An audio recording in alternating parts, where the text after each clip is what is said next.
லால்குடி அருகே கட்டுப்பாட்டை இழந்த கார் வயலில் கவிழ்ந்து விபத்து. தம்பதி உட்பட 5 பேர் படுகாயம்.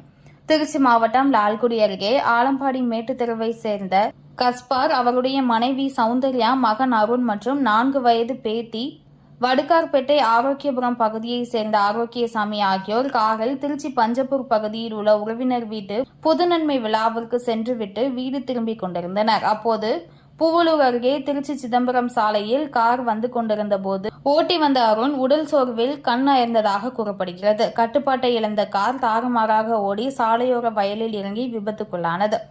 இந்த விபத்தில் ஒரே குடும்பத்தை சேர்ந்த 4 பேர் உள்ளிட்ட 5 பேர் படுகாயமடைந்தனர். அருகில் இருந்தவர்கள் அவர்களை மீட்டு 108 ஆம்புலன்ஸ் மூலம் திருச்சி தனியார் மருத்துவமனை கொண்டு செல்லப்பட்டனர். அங்கு அவர்கள் சிகிச்சைக்கு சேர்க்கப்பட்டனர். தகவல் அறிந்த லால்குடி போலீசார் சம்பவ இடத்திற்கு விரைந்து வந்து விசாரணை செய்து வருகின்றனர். இத்தகவலை நமது செய்தியாளர் ஜூட் திருச்சி மாவட்டத்திலிருந்து தெரிவித்துள்ளார்.